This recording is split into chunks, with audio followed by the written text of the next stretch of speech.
What's up, YouTube? It's Emmanuel here, back at it again with the red vans. No, I'm kidding. But no, we do got a new video for you guys. This one's gonna be another army video. So we're just gonna roll the intro real quick.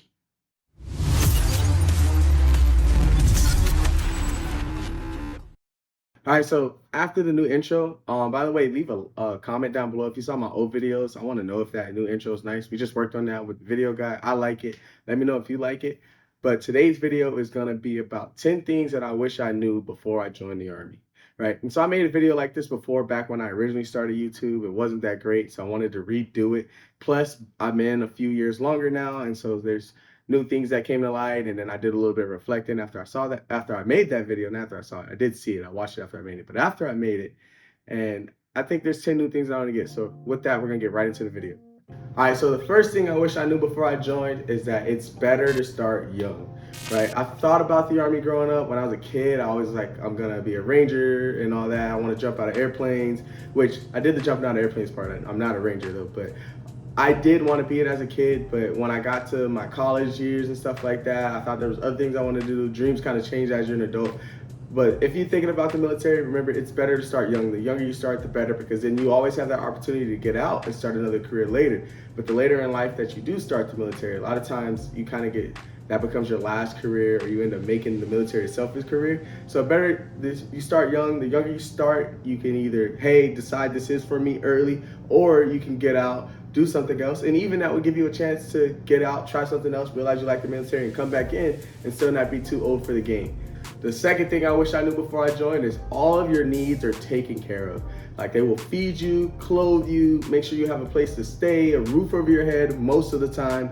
If you're not in the field, even when you're in the field, occasionally they'll give you a tent, or they'll give you some ICUs or something like that to help to make sure to mitigate that environment. But for the most part, your needs are all taken care of. So I bring up this point to say, save your money. When you're going through training, when you're going through basic training, when you're going through AIT, when you first get to your duty station, save that money. Take advantage of all those things that the military gives you. They're gonna give you head to toe clothing. They're gonna feed you 3 meals a day. You know what I'm saying? You're gonna have no rent, no water bill, no light bill. So everything's taken care of. All you gotta do is show up in the right place, right time, right uniform, smile on your face, and give whoever outranks you the greeting of the day. And the third thing I wish I knew is your career really starts when you get to your first duty station, right? Basic training is serious, right? Or boot camp, or whatever branch you're gonna join, right? They all have their own thing, but we're gonna call it basic training because I'm in the Army. It is a serious thing. Take it serious, right? AIT, same thing. It's where you go for your individual training, right? That's just as serious, but your career really starts when you get to your first duty station. So if you get in trouble in basic, you know, if you get an Article 15, which is some judicial punishment you'll get through the military, if you get any of that stuff during the training phase, as long as you didn't do something that's like an integrity violation or something that would get you kicked out, all that stuff gets washed away. And when you get to your first duty station, that's when career really starts, right? When you show up as Private Joe Smo, you know, if you have a degree, when you show up as Specialist Joe Smo, career starts then, right? That initial counseling, when you get to that first duty station, is when you can make the most of your situation and you can start trying to become an NCO. Fourth thing I wish I knew before I joined is the Army is such a small world, right? Joining the Army shrinks your world to about this big. Literally, maybe even a little bit smaller than that. I've ran into so many people that I've known from other walks of life. From my dad was in the military, so I know people who I've met just because I was at another duty station with my dad, or they knew my dad. I've been in the office minding my own business, and somebody's walked up to me and said, "Hey, is your dad such and such?" You know, and so that Army world shrinks you really fast. If you see somebody, you might know them in basic training, you might know them in AIT. You may end up at your second or third duty station with this person, right? You might have to sit right next to them. So you should definitely treat people how you want to be treated, and remember that your reputation could go pretty far in this thing. And so it just meant show up, right place, right uniform, be a good person, and everything will be all right. But just know the Army world is tiny. It's super tiny. Fifth thing I wish I knew is, this is especially important for those college students that are watching this, or those who are thinking about college, is ROTC is an option, right? And ROTC is the Reserve Officers Training Corps.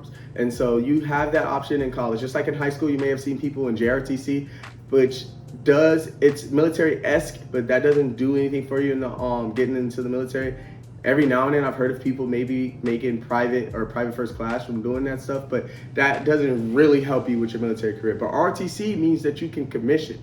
If you do ROTC in college, you can come in as a second lieutenant, right? So if you are thinking about the Army and you're in college, maybe you're struggling with college, don't know how to pay for college, the ROTC is a viable, strong option. And you're not forced into active duty service after ROTC. You could do the reserves. You still have the option for the National Guard. You still have a plethora of things that you could do. And if you do the ROTC, realize it's not before your junior year, you always have the option to get out of ROTC.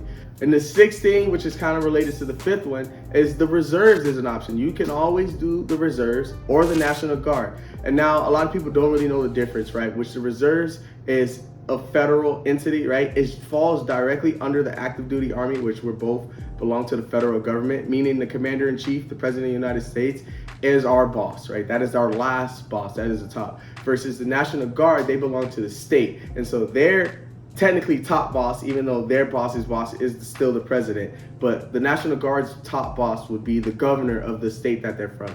All right, the seventh thing that I want to mention is once you join and once you are in, Army schools are designed for you to pass.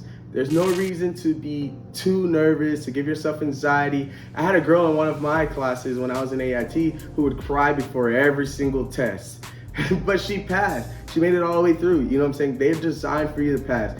Millions on millions of people have gone through the Army before you, and they've passed. So if those people have passed and you're here in that moment, you can pass. You have the capability to pass, right? The Army knows what's best. If it didn't issue to you, you don't need it, right? And so when it tells you that you qualify for this and we're gonna put you in this school, or you ask for this and we think you can do it, it believes you can, right? So just show up.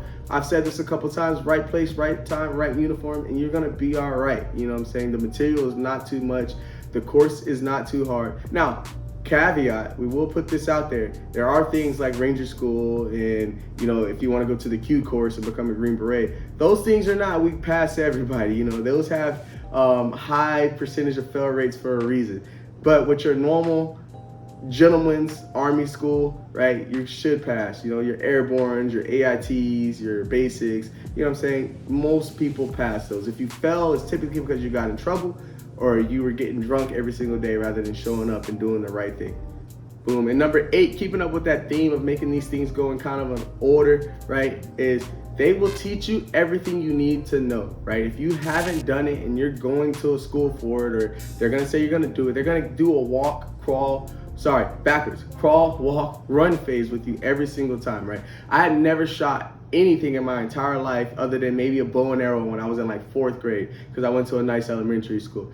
But when I joined basic training, they taught me how to hold the rifle, how to reload the rifle, how to break it down, put it back together, how to squeeze the trigger, how to put my iron sights on which I had iron sights. I had a musket when I went through, basically, right? I hear about all the kids getting ACOGs, but the point is I didn't know how to shoot. I couldn't hit the broadside of a barn before I joined the military, and now I shoot expert, right? And so the Army will teach you everything you need. You will not have to worry about it, right? Show up, right place, right time, right uniform. You're gonna hear that a lot. I love saying it, and you'll be all right. The number 9, and this is mostly for my single people or people who only have girlfriends or boyfriends that are not married, but the barracks life is not that bad. You see a lot of times, right? I'm an NCO now, right? Non-commissioned officer. So I see a lot of junior soldiers coming to me wanting to get married, talking about this girl from back home, or the girl they met down the street, or the girl they met at the strip club, whatever it may be, and they want to get married, and they say they're in love, but in reality the real purpose is because they want to move out of the barracks, right? But barracks life is not that bad. It's honestly some of the highlights of your career, right? You're gonna make the most friends there. There's one place that you can get when you're in the military where you have everybody who's in the same situation as you at the same time and kind of want to do similar things that you want to do. It's going to be at the barracks. The second you leave the barracks life, your world kind of grows a little bit. You're farther from work. You have to commute now. You know what I'm saying? You got to worry about rent, water, electricity, you know what I'm saying? And all that stuff you don't have to worry about in the barracks. The barracks is just, let's show up, be happy, we have a good room. Now, I'm not saying the barracks are perfect, right? But typically when we're doing this thing, and especially when you're young, barracks is kind of one of the best situations that you'll be in, right? The barracks will definitely be better than the apartment that you're gonna try to rent out in town for whatever you're making in BAH, right? For an example, if you're in Fort Huachuca, Arizona, right? You're over there in Sierra Vista.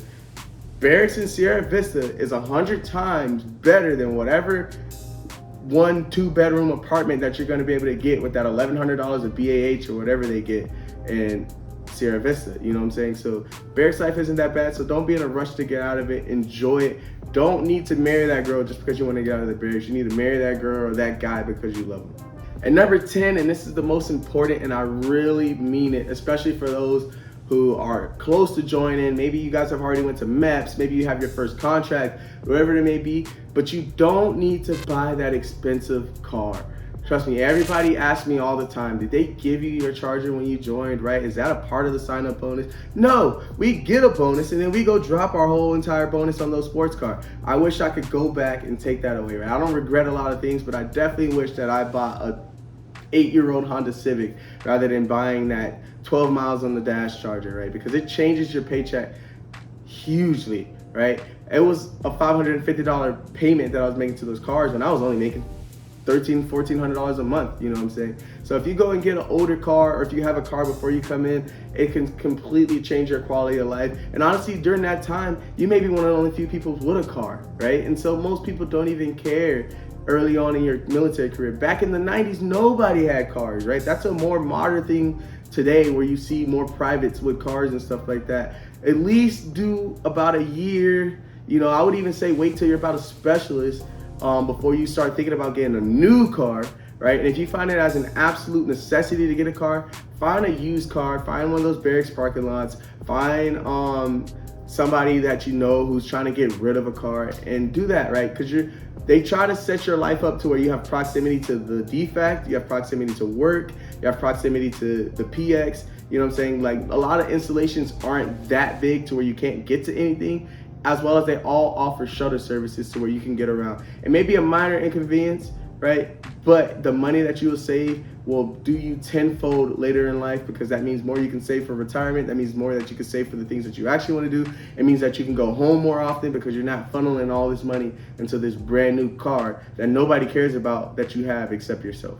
All right, but until next time, guys, that's the video. If you like the information that I gave, hit that like button, hit that subscribe button if you really like that information. Leave a comment if you have any other type of questions you want to ask about the military, if I didn't cover anything. I'm going to make a couple more of these. Military videos are actually my favorite videos to make. I feel like it gives me an opportunity to teach. I don't have a lot of soldiers right now, so this gives me an opportunity to be an NCO, even though it's through a camera. But until next time, guys, peace.